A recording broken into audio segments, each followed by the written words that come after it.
கண்களில் ஏற்படும் auto immune நோய்கள். நம்ம உடம்புல இருக்கும் immune system normally bacteria, virus மாதிரி வெளிநோய்களை அட்டாக் பண்ணணும்.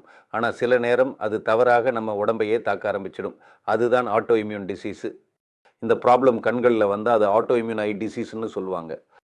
இதில் கண்களில் உள்ள முக்கியமான பகுதிகள் uvea, retina, optic nerve, tear glands பாதிக்கப்படும். இதனால் கண் சிவப்பு, வலி, மங்கலான பார்வை, வெளிச்சம் பார்க்க முடியாமை, ட்ரைனஸ், ஃப்ளோட்டர்ஸ் மாதிரி சிம்டம்ஸ் வரும்.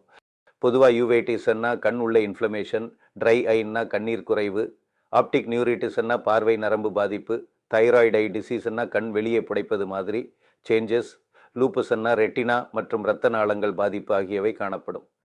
Doctor slit lamp test, fundus exam, blood test, OCT அல்லது எம்ஆர்ஐ ஸ்கேன் பண்ணி டயக்னோஸ் பண்ணுவாங்க.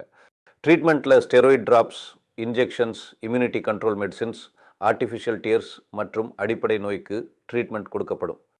முக்கியமாக நினைவில் வைக்கணும், இந்த நோய்கள் சில நேரம் சிம்டம்ஸ் இல்லாமல் இருக்கும். அதனால் early diagnosis, regular checkup, proper follow up ரொம்ப முக்கியம்.